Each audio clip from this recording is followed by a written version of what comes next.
Gracias por estar aquí. Antes de empezar quiero que escuches algo que quizá nunca debió ver la luz, pero que tampoco soporta seguir enterrado en un archivo olvidado. Esto que vas a oír es el montaje casi completo de un episodio perdido del canal Horas Muertas, grabado en un pueblo costero del norte de España llamado Salmor. La creadora del canal, una periodista llamada Carmen Vega, desapareció durante esa investigación y su compañero de rodaje, Diego Llorente, fue encontrado muerto al pie de un acantilado. Durante años nadie supo qué hacer con este material, la policía habló de accidente, la familia pidió silencio y el pueblo prefirió no mencionar el nombre de Carmen. Hace poco una caja llegó a mis manos sin remitente, dentro había discos duros, cintas de audio, fotografías, cartas antiguas y una pequeña sortija de plata ennegrecida por la sal. He escuchado cada respiración, cada golpe de viento, cada susurro que quedó atrapado en estas grabaciones y ahora te las ofrezco casi sin filtros para que tú decidas qué creer. Empezaremos por el principio, por la propia voz de Carmen presentando el que debía ser un episodio más de su canal, aunque ya en sus primeras frases hay algo distinto, algo tenso, algo que esperaba. Bienvenidos a Horas Muertas, soy Carmen y hoy os traigo una historia que el mar lleva demasiado tiempo intentando contar sin que nadie quiera escucharla. Carmen habló de pie frente a la cámara portátil que sostenía Diego, en una habitación de hostal con muebles viejos y paredes amarillentas por la humedad. Estamos en Salmor, un pueblo pequeño mirando al Cantábrico, un lugar donde casi todo el mundo vive de la pesca o del turismo de verano, pero esa no es la parte interesante. Lo que nos trae hasta aquí es otra cosa, es un viejo sanatorio infantil, un faro en lo alto del acantilado y una promesa rota hace más de un siglo que sigue resonando en las noches de tormenta. Si alguien apaga el vídeo ahora, no le culpo. Es el sitio más deprimente que he visto en octubre. Diego bromeaba, pero sus ojos mostraban cansancio y una inquietud que iba más allá del viaje en coche y de las maletas arrastradas por cuestas empedradas. Deprimente pero fotogénico, mira esa niebla, mira esas barcas, esto lo arregla cualquier buen micrófono y un poco de edición. Lo estropea un buen viento si no lo controlamos.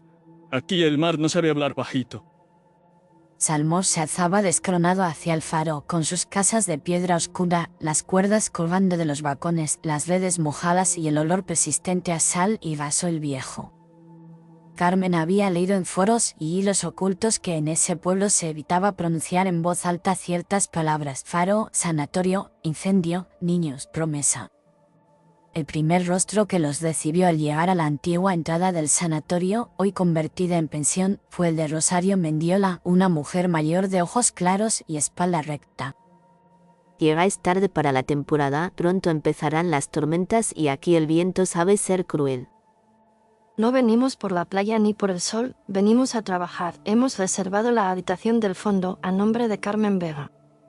Lo sé, lo tengo anotado, y sé también que sois de esa gente de internet que graba cosas para que las vea medio mundo. No sé si eso es bueno para un sitio como este. Prometemos no romper nada. Solo graba unos minutos de ambiente y unas cuantas entrevistas. Nada que pueda molestar al mar. Al mar le molestan otras cosas, sobre todo las promesas que no se cumplen y los nombres que se pronuncian demasiadas veces. Rosario les entregó la llave de una habitación pequeña al final del pasillo con una ventana que daba a un patio interior donde en otro tiempo habían jugado y tosido niños enfermos. A Carmen le llamó la atención la forma en que Rosario miró un punto concreto del suelo junto a la escalera, como si allí hubiese algo que solo ella pudiera ver. Dejar las maletas, cenaremos temprano, la tormenta anunciará su llegada antes que yo y no quiero subir y bajar escaleras cuando el viento empiece a golpear las contraventanas. La primera noche en la pensión transcurrió entre ruidos nuevos, crujidos de madera, tuberías que parecían quejarse y un silencio denso cada vez que alguien mencionaba el antiguo sanatorio. El sonido de ambiente es perfecto, pero la con el pasillo necesito saber si hay alguien más alojado. No he visto a nadie, solo a Rosario y al gato que dormía en la cocina. El resto del edificio parece vacío. Esa misma noche dejaron una grabadora encendida sobre la mesilla, una costumbre de Carmen para captar murmullos, ruidos de fondo, cualquier cosa que luego pudiera mezclar en la edición. Cuando horas después revisaron el archivo se encontraron con algo que ninguno de los dos recordaba haber oído durante la noche. Escuché este tramo aquí justo después de que se cierre la puerta. Hay un golpe y luego algo más, algo muy bajo. Suena a pasos ligeros en el pasillo. No es solo el viento, parecen pies descalzos sobre las baldosas. Y aquí, repito, este segundo, dime si te parece lo mismo que a mí. Diego amplificó un fragmento de audio y una voz aguda, casi un susurro, pareció pronunciar el nombre de Carmen con una claridad imposible. No digas que eso es mi nombre porque no tengo ninguna gana de quedarme sin dormir desde el primer día. Pues no lo digo, pero lo pienso, y voy a guardar esta pista aparte, porque si es real nos puede servir para la historia. A la mañana siguiente Carmen quiso empezar por el otro extremo del pueblo, por la iglesia pequeña encajada junto al cementerio en la ladera que miraba hacia el mar. Tenía una cita con el párroco Martín, un hombre de voz grave y pausada que había aceptado hablar delante de la cámara con la condición de no tener que ver luego el vídeo. Este pueblo vive de la memoria selectiva, recordamos lo que nos conviene y olvidamos el resto, sobre todo si huele a sal y a humo. Hemos leído historias del antiguo sanatorio de niños internados durante una epidemia de cólera y de un incendio que nadie ha sabido explicar bien. Explicar sabemos. Lo que no sabemos es reconocer la parte que nos corresponde en los hechos. El sanatorio sirvió para tranquilizar a los adultos mientras los pequeños se consumían lejos de casa. Hay testimonios que hablan de voces en el faro, de risas en la noche. ¿Usted ha oído algo así? He oído confesiones que no puedo repetir, pero sí puedo decir que aquí los muertos murieron 2 veces, una por la enfermedad y otra por el silencio de los vivos. Martín miró a la cámara solo una vez, con una mezcla de advertencia y compasión, como si quisiera asegurar que cada palabra quedaba grabada y a la vez temiera las consecuencias. Si de verdad queréis entender lo que pasó, no preguntéis solo por los documentos, preguntad por la llave que algunos guardan y que les quema en el bolsillo. ¿Se refiere a una llave concreta, a alguien en particular? No he dicho nada de nombres, pero sabéis dónde os alojáis y sabéis que ese edificio no siempre fue pensión. Creo que podéis unir los puntos. Esa frase quedó flotando en el aire como un pequeño hilo del que Carmen se agarró con fuerza. Estaba acostumbrada a tirar de palabras mal cerradas hasta que se abrían como heridas antiguas. De regreso a la pensión, el sonido de las olas golpeando las rocas parecía acompañar cada paso con un ritmo grave y constante, como una respiración enorme. Rosario, ¿este edificio tiene algún sótano, algún cuarto que ya no se use y que todavía conserve cosas del antiguo sanatorio? Tiene muchos fantasmas administrativos, cajas de papeles que nadie ha querido tirar por respeto o por cobardía, no sé bien en qué proporción. Nos gustaría verlos. Cualquier documento nos ayudaría a contar la historia con más vigor. No queremos fabricar nada.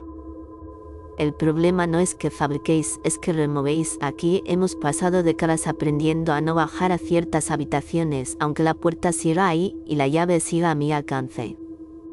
Si la llave está a su alcance, también está a su juicio decidir qué hacer con ella, pero piense que el silencio no ha traído paz a nadie, solo ha alargado las sombras. Rosario los miró largo rato con una mezcla de cansancio y rabia en los ojos, como quien se enfrenta por fin a una decisión postergada toda una vida. Mi abuela fue una de las niñas internadas aquí cuando estalló la epidemia. Mi madre nació en este pueblo con el miedo escrito en los huesos y yo he dormido encima de historias que nunca me contaron completas. Hay una llave, sí, y hay un cuarto donde el aire sigue oliendo distinto, a sal vieja y a medicamentos ya prohibidos. Si bajáis ahí no podréis decir que no sabíais dónde os metíais. Estamos aquí precisamente para eso. Para entrar donde otros no quieren y salir contando lo que vimos. Ese es el trato que tenemos con nuestra audiencia. Vuestra audiencia no tiene que vivir aquí cuando se apaguen las cámaras, pero yo sí, y también los pocos que recuerdan los nombres de los niños, por eso os voy a pedir algo. Diga lo que necesite, lo tendremos en cuenta. Si bajáis al sótano y si encontráis lo que sospecho que vais a encontrar, no lo convirtáis en espectáculo, no pongáis música gratuita donde solo hay dolor. Rosario metió la mano en el bolsillo del delantal y sacó una llave gruesa, de hierro antiguo, atada con una cinta descolorida. La sostuvo un segundo en el aire como si pesara demasiado. Esta llave abre un cuarto de archivo bajo la escalera. Mi madre me dijo que no lo usara nunca. Mi abuela lloró cada vez que escuchó pasos bajando y ahora os la doy porque ya estoy cansada.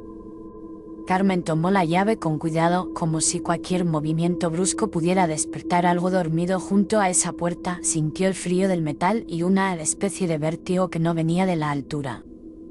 Bajaron los tres, Rosario, Carmen y Diego, por una escalera estrecha que olía a jabón viejo y a polvo. Al fondo un portón de madera esperaba con la cerradura oxidada. La llave entró con dificultad, pero cuando giró lo hizo con una suavidad que no concordaba con los años de abandono, como si hubiera estado esperando ese gesto exacto durante mucho tiempo. El cuarto de archivo era pequeño, con estanterías apoyadas en las paredes, cajas de metal apiladas y un único ventanuco que dejaba pasar una luz gris muy débil. Esto parece más un escondite que un archivo. Las cajas están ordenadas, pero el polvo cubre todo como una manta. Mira esta caja, está marcada con el año del incendio, 1883. Alguien decidió guardar justo estos papeles. Dentro de la caja encontraron libros de registro con columnas de nombres, edades y causas de muerte escritas con una caligrafía firme que se volvía temblorosa hacia el final de cada lista. Debajo de los registros había un cuaderno de tapas de tela clara manchado por la humedad y un sobre grueso cerrado con un cordel. Este cuaderno tiene un nombre en la primera página, Teresa Gil, y una fecha de comienzo, abril de 1883. Y el sobre, escuché cómo suena al moverlo. Hay algo metálico dentro, algo pequeño. Carmen abrió el sobre con cuidado y dejó caer en su palma una sortija de plata diminuta decorada con una flor. En el interior se leía con dificultad un par de iniciales, I y G. Mi abuela llevaba siempre una sortija muy parecida. Decía que perteneció a una amiga que no pudo salir del sanatorio cuando ardió, luego dejó de ponérsela y la guardó sin decir dónde. El cuaderno resultó ser un diario, la voz escrita de la enfermera Teresa, que dejó constancia de los días de la epidemia, de la vida en el sanatorio y de un sentimiento de culpa que crecía con cada página. Quiero leer unas líneas en voz alta, grabarlas aquí mismo, luego ya veremos qué usamos y qué no, pero necesito oír de esta voz con el ruido del mar encima. Hoy han traído a 4 niños más, todos con la piel pegada a los huesos y los ojos abiertos de miedo. Dicen que aquí estarán a salvo, pero yo sé que han venido a morir lejos de casa. El doctor habla de disciplina, de higiene, de sacrificio por el bien del pueblo. Yo solo veo manos pequeñas que buscan otras manos y se encuentran con barrotes y mantas ásperas. He prometido a los niños que cuando la sirena del faro suene en una noche de tormenta los sacaré al patio para que vean las olas y recuerden que el mundo sigue existiendo fuera de estas paredes. Carmen sintió que las palabras de Teresa pesaban en el aire del sótano, mezclándose con el olor a moho y a sal, como si cada frase llenara un hueco que había estado esperando ser ocupado. Esto es oro para el reportaje, pero es algo más. Es un testimonio que no aparece en ningún archivo oficial. Nadie habló de promesas ni de cuentas bloqueadas en los documentos del ayuntamiento. Con este diario podemos contar la historia desde dentro, no solo como una tragedia, sino como una traición lenta, como un pacto que el pueblo hizo consigo mismo para seguir funcionando. De vuelta en la habitación de la pensión, Carmen dejó la sortija sobre la mesa junto al micrófono, pero al cabo de unos minutos acabó deslizándosela al dedo andar por pura curiosidad. El metal estaba frío, pero la sensación no era solo térmica, era como si el peso del anillo fuese mucho mayor que su tamaño, como si arrastrara consigo miradas, sueños y esperas. Ten cuidado con lo que te pones. Igual acabas casada con un fantasma y el algoritmo ya no sabe a quién recomendarte. Si el fantasma quiere contar su historia y sabe respetar los derechos de autor, no me importa tenerlo de invitado, además me queda bien, mira. Grabaron una nueva toma de voz leyendo fragmentos del diario de Teresa, esta vez con la sortija brillando débilmente en la mano que sostenía las páginas. Los niños tosen por la noche y llaman a sus madres en sueños. El doctor dice que es mejor que no las vean, que el apego dificulta el tratamiento. Yo creo que lo que dificulta es el olvido. Inés me ha pedido hoy que le prometa algo, que le jure que no se quedará aquí para siempre. Le he dicho que cuando la sirena del faro suene en una gran tormenta yo misma abriré la puerta y la sacaré al mar.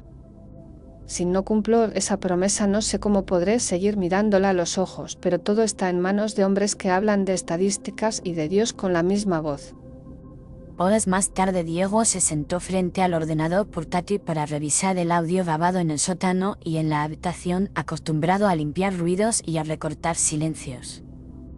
Mira esto, cuando lees el nombre de Inés hay algo encima de tu voz, un susurro como si alguien respondiera, lo voy a aislar un momento. Ya estamos otra vez, tú y tus fantasmas de frecuencia baja. A ver, ponlo y no me digas lo que tengo que oír. Diego hizo un par de ajustes, eliminó parte del ruido de fondo y subió el volumen de un fragmento concreto. Lo que sonó entonces no se parecía a ningún fallo técnico que conociera. Aquí, justo en este segundo, se oye una voz infantil que dice una sola palabra, aquí. No me hace ninguna gracia escuchar a una niña invisible diciéndome que está aquí mientras llevo su anillo puesto. Podría ser contaminación del ambiente, una tele en otra habitación, un sonido que se coló del pasillo. Rosario no tiene tele en las habitaciones y el pasillo estaba vacío. Además, esto coincide con el momento exacto de su nombre, no antes ni después. Aquella noche el viento empezó a soplar con más fuerza, anunciando la llegada de los cambios de tiempo. Las contraventanas vibraban con cada ráfaga y el mar aumentó el tono de su respiración. Mañana vendrá la tormenta. En este pueblo hay 3 cosas que no se hacen cuando el cielo se abre sobre el mar. 3 cosas suena a lista útil, dígalas despacio.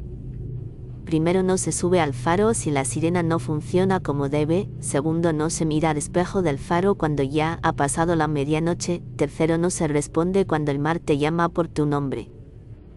¿Y quién decide cuándo el mar te llama por tu nombre y cuándo es solo ruido? Lo sabes cuando lo oyes, igual que sabes cuando una promesa se rompe. No hace falta que nadie te lo explique.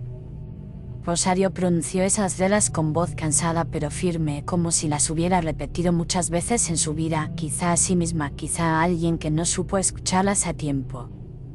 Carmen tomó mental nota de cada una, no como supersticiones pintorescas, sino como elementos de guión, reglas que luego podrían cruzarse con hechos concretos en la narrativa del episodio. Sin embargo, una parte de ella, más íntima, sentía que esas prohibiciones tenían un peso distinto, venían cargadas de lágrimas antiguas y de miedos heredados. La primera transgresión llegó sin mala intención, como ocurren casi siempre las rupturas de reglas que nadie se toma del todo en serio. A la mañana siguiente decidieron subir al faro para grabar planos generales del paisaje. La sirena no sonaba, el mar estaba agitado pero sin llegar aún a la violencia de una tormenta plena. Si grabamos ahora tendremos tomas con nubes sin que la lluvia nos arruine los equipos. Es el momento ideal. Y así podemos ver cómo ese despejo del que hablaba Rosario, quiero verlo con luz de día antes de imaginarlo de noche. El camino hacia el faro ascendía por el acantilado, rodeado de matorrales castigados por el viento. Desde arriba el pueblo parecía una maqueta frágil al borde del agua. El interior del faro olía a sal, aceite de lámpara y a metal oxidado. Las escaleras de caracol ascendían como una espiral de sombras hacia la sala superior. Allí encontraron el espejo, un círculo grande de cristal manchado por la sal y por pequeñas grietas, apoyado frente a la ventana que miraba a la línea donde el mar se mezclaba con el cielo. Esto es perfecto. Si ponemos la cámara, aquí podemos captarte a ti, al espejo y al mar detrás, todo en el mismo plano. No quiero improvisar nada serio aquí arriba hasta que tengamos claro cómo vamos a contar la historia. De momento solo grabemos recursos. Carmen se plantó frente al espejo unos segundos, miró su reflejo y el paisaje invertido que lo rodeaba. Se vio pequeña, rodeada de agua y aire, con un anillo ajeno brillando en su mano. No oyó nada extraño entonces, solo el rumor constante de las olas y el chirrido de la estructura con cada golpe de viento. Lo que no supo hasta más tarde fue que la cámara, apuntando de rebote hacia el espejo, captó fugazmente algo que no estaba delante de ella, una sombra baja, un destello de ropa clara a su lado. La segunda transgresión llegó de noche, envuelta en costumbre, casi sin darse cuenta, como un acto íntimo antes de dormir. Carmen se quedó sola en la habitación mientras Diego revisaba cables y baterías. El sonido del mar llegaba amortiguado por la ventana cerrada, la luz del baño era la única encendida. Se acercó al pequeño espejo sobre el lavabo, la sortija de Inés en el dedo brilló bajo la bombilla amarilla y ella sostuvo su propia mirada unos segundos más de lo habitual. Mañana iremos al faro de verdad, con la tormenta encima, y entonces quizás se oiga algo más que viento, quizás se oiga por fin lo que llevan más de 100 años intentando decir. No pronunció esas palabras en voz alta, pero la idea pasó clara por su mente, tan clara que si alguien hubiera estado escuchando dentro de su cabeza la habría entendido perfectamente. Cuando se separó del espejo, un pequeño escalofrío le recorrió la nuca. No supo si fue por la humedad, por el cansancio o por otra cosa que prefería no nombrar aún. Esa noche volvieron a dejar una grabadora encendida en la habitación, una costumbre que ya se había convertido en rutina, como lavarse los dientes o revisar el móvil antes de dormir. Al día siguiente, al revisar el archivo, encontraron algo más que golpes de muebles y respiraciones. Había un fragmento largo en el que una melodía suave se colaba por debajo del ruido. Escucha esto, parece una canción infantil, casi un juego, pero no hay nadie más en la casa. Rosario duerme en la planta baja. Es una especie de nana, pero no la reconozco. Las palabras son sueltas, no forman un verso conocido. La melodía iba y venía como si se acercara y se alejase del micrófono. Terminaba en una frase pronunciada por varias voces a la vez, débiles pero firmes. Terminan diciendo algo así como: cuando hable la marea, no contestes. Está claramente articulado. Es lo mismo que nos dijo Rosario con otras palabras, el mar llamando por tu nombre, la prohibición de responder. Llegó por fin la noche de la tormenta, las nubes cubrieron el cielo con una capa espesa, la presión en el aire cambió, el olor a sal se volvió más intenso. Las primeras gotas golpearon los cristales como dedos impacientes, luego el agua empezó a caer en cortinas gruesas que difuminaban las luces del pueblo. Ya os advertí que estas noches de tormenta no son buenas para subir al faro, pero supongo que esa es la razón por la que habéis venido. Si no subimos hoy perderemos la oportunidad de cruzar la historia de diario con el sonido real de una tormenta. Sería traicionar a Teresa y a los niños una vez más. Lo que traicionaron a esos niños no fueron las tormentas, fueron las decisiones de los adultos. No lo olvidéis cuando estéis ahí arriba. Prometemos tener cuidado. Llevamos linternas, cuerdas, y no nos quedaremos solos mucho tiempo en la parte alta. La parte alta no es el problema es lo que sube desde abajo cuando la sirena falla y nadie está mirando. Rosario les miró con un miedo que no intentó disimular. Sus manos temblaron al entregarles un viejo candil y un termo con café, como si quisiera ponerse en paz con algo o con alguien. Subieron al faro bajo la lluvia, protegidos por chubasqueros que el viento movía como velas mal enrolladas. Cada rayo iluminaba por un instante el perfil del acantilado y la espuma blanca abajo. La sirena del faro emitía un sonido irregular, a veces llegaba tarde respecto a las olas, a veces se quedaba muda en momentos en que debería haber advertido a barcos inexistentes. La tensión de sonido es brutal. Esto mezclado con las voces de los testimonios va a quedar increíble. Si salimos de aquí con todo en su sitio será el mejor episodio que hayamos hecho. Si salimos de aquí con todo en su sitio me pensaré si seguir haciendo episodios como este. Hay historias que se pegan a la piel más de lo que debería. En la sala superior colocaron las cámaras, una apuntando al espejo, otra a la ventana, las grabadoras distribuidas por el suelo para capturar tanto el viento como cualquier susurro. Carmen se situó frente al espejo con el diario de Teresa en las manos, la sortija en el dedo, el mar y la noche a su espalda como un telón inmenso. Voy a leer las últimas páginas del diario, las que hablan de la noche del incendio. Si hay algo que siga aquí escuchando, quizá le baste con oír su propia historia para descansar. Esta tarde el doctor ha ordenado cerrar la sala de aislamiento por dentro. Dice que el fuego cercano al bosque puede acercarse y no quiere riesgos. Yo siento que los riesgos se encierran también con los niños. Inés me ha preguntado si esta noche cumpliremos la promesa de ver las olas desde el patio. La sirena ya ha sonado 2 veces por la tormenta y yo he dicho que esperemos un poco más. He oído voces en el pasillo, hombres que discuten si es mejor que nadie sepa cuántos niños hay dentro por si algo sale mal. Hablan de números, no de nombres. Si la puerta permanece cerrada cuando la sirena vuelva a sonar sabré que he fallado a todos ellos. No sé si Dios escucha a alguien en estas paredes llenas de tos y de miedo. A medida que la voz de Teresa, resucitada por la lectura de Carmen, llenaba la sala, los ruidos del faro cambiaron, el viento pasó a parecer un coro distante, la madera crujió como pasos distribuidos. Diego, con los auriculares puestos, notó un ligero desfase entre lo que oía en directo y lo que captaban los micrófonos, como si hubiera un eco que no obedecía a la estructura física del lugar. Carmen, en la pista del número 1 se oye algo detrás de ti, no te muevas, solo baja un poco la voz para que lo capture mejor. Estoy leyendo lo más despacio que puedo, dime qué escuchas exactamente. Son como respiraciones cortas, varias, muy cerca del micro, y en algunos momentos se mezclan con tu voz como si quisieran hablar por tu boca. En ese instante un golpe de viento más fuerte hizo vibrar el cristal del espejo, la imagen de Carmen se deformó un momento, la luz del candil titubeó. El sonido de la sirena se cortó de repente, un silencio denso llenó la sala, solo se oía la lluvia contra la cúpula y el leve chispoteo de la mecha del candil. Fue entonces cuando Carmen lo oyó con una claridad que no dejaba lugar a dudas, una voz infantil, muy cerca de su oído, pronunció su nombre. Carmen. La voz no parecía salir de un punto concreto de la sala, más bien vibraba dentro de su nombre mismo, como si el aire que rodeaba las letras se hubiera condensado. No es mi imaginación, lo he oído, alguien me ha llamado, no es el viento, no es el crujido de la escalerilla. Yo no he oído nada con mis oídos, pero en el monitor de audio hay una subida clara en esa frecuencia, repito el fragmento para asegurarme. Cuando Diego rebobinó unos segundos escuchó también la voz, esta vez a través de los auriculares, una sola palabra, su nombre, pronunciado con la certeza de quien llama a alguien conocido. Diego. Ahora sí, ahora lo he oído, y no pienso fingir que es un fallo, esa entonación no lo hace un cable suelto.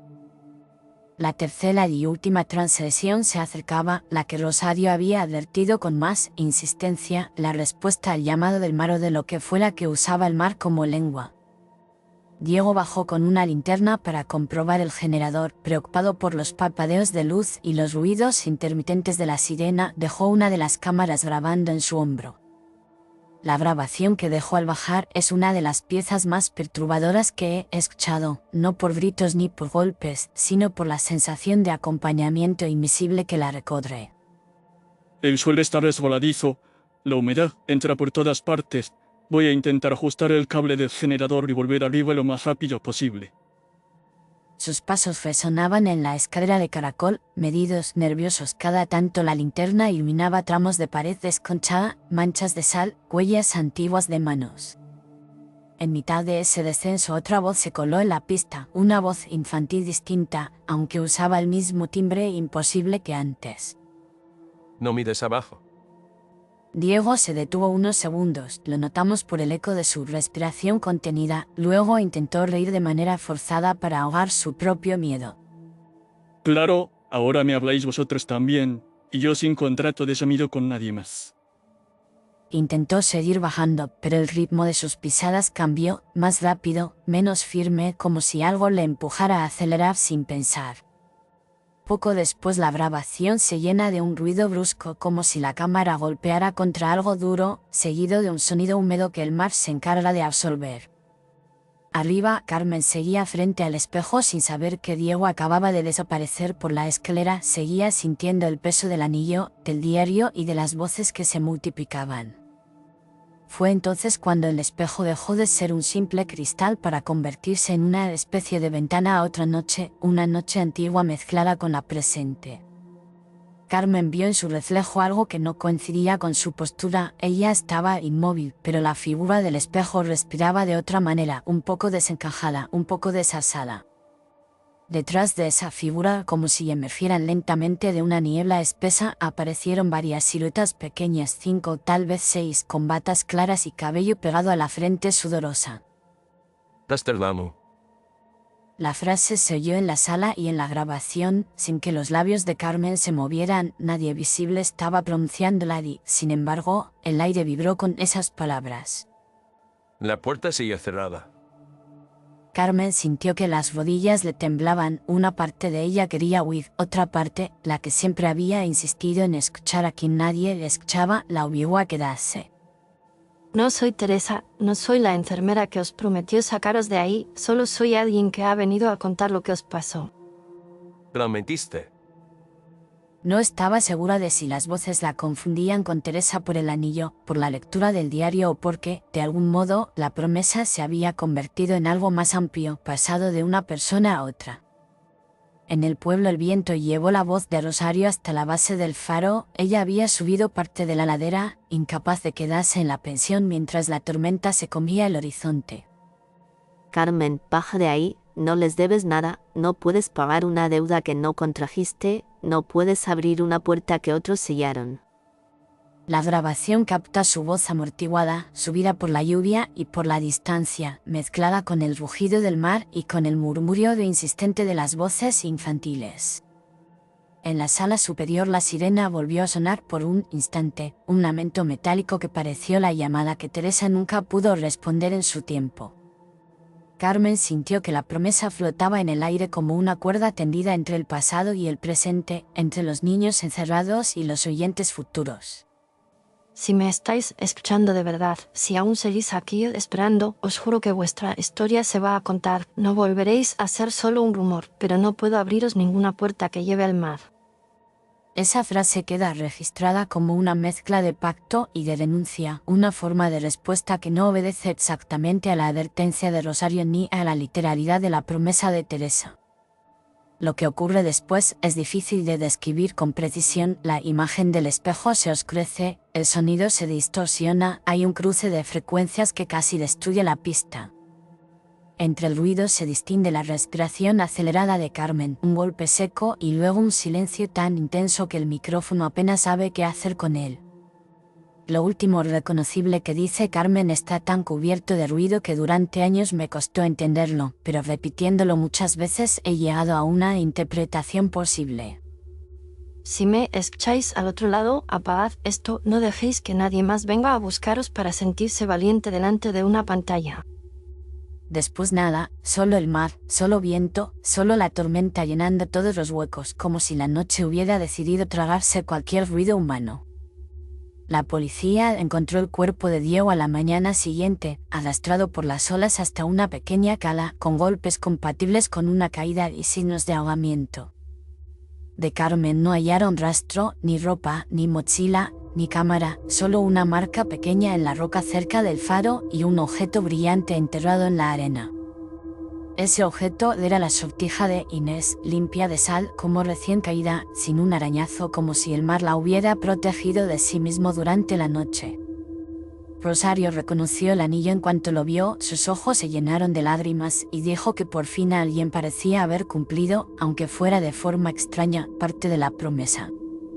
El pueblo de Salmor guardó silencio, lo hizo con la misma disciplina con que sus antepasados aceptaron encerrar a los niños en el sanatorio, esta vez por miedo a cámaras y titulares. La investigación oficial habló de imprudencia, de mal tiempo, de falta de medidas de seguridad. No mencionó voces ni diarios ni espejos porque esas cosas no se incluyen en los informes. Yo recibí la caja años después, cuando el ruido mediático ya se había apagado, cuando solo quedaban algunas flores marchitas junto a una foto de Carmen en la plaza del pueblo. He pasado noches enteras escuchando y reescuchando estas grabaciones, preguntándome si al montarlas traicionaba a Carmen o la ayudaba a cumplir lo que quiso hacer. También he pensado en los niños de Salmor, en Inés, en los nombres escritos en las hojas húmedas del diario de Teresa, he pensado en todos los lugares donde la gente aprende a callar. No puedo decirte qué ocurrió exactamente en la sala del faro durante la última hora de grabación, pero sí puedo asegurarte que hay cosas en estas pistas que no se explican solo con fallos de equipo. A veces cuando reviso el material para editar o para corregir pequeños errores de sonido, escucho una melodía muy baja que no estaba en la pista original, una especie de juego cantado. Si subo el volumen demasiado se distorsiona todo, como si no soportara ser traída al primer plano, como si solo pudiera existir en el borde del oído, en el límite entre el ruido y el significado. Después de todo lo que has oído, te estarás preguntando quizás si has notado algo raro a tu alrededor mientras escuchabas, un cambio en el sonido del agua en tu casa, una sensación distinta en el aire. Puede que en algún momento hayas tenido la impresión de oír un susurro en tu propio cuarto, quizá un nombre que no era el tuyo o quizá justamente el tuyo, pronunciado con una voz que no reconocías. No puedo decirte qué hacer si eso ocurre, pero te recuerdo las palabras que alguien dejó escritas hace muchos años. Cuando la marea hable no respondas, escucha, pero no des tu nombre tan fácilmente. Gracias por haber llegado hasta aquí, por haber acompañado a Carmen, a Diego, a Teresa y a los niños de Salmor durante esta hora de oscuridad compartida. Si esta historia te ha tocado, si te ha inquietado, si te ha hecho mirar de otra manera el mar o el silencio de tu propio barrio, te invito a apoyar este espacio con algo muy sencillo. Puedes dejar un me gusta en el vídeo, suscribirte al canal Historias de Fantasmas Breves y escribir un comentario contándome qué parte de este relato se te ha quedado pegada al pensamiento. Si quieres ir un paso más allá y ayudar a que sigamos viajando, investigando y dando voz a historias que muchos preferirían dejar enterradas, puedes escanear el código QR que aparece en la esquina inferior derecha del vídeo. También encontrarás en la descripción un enlace directo para hacer una pequeña donación al canal. Cualquier ayuda, por pequeña que sea, nos permite seguir trabajando con calma y respeto. En esa misma descripción tienes enlaces a otras obras de este proyecto. Pertenecen a series muy distintas a la que acabas de escuchar, con tonos y temas variados que quizá también te atrapen en la noche.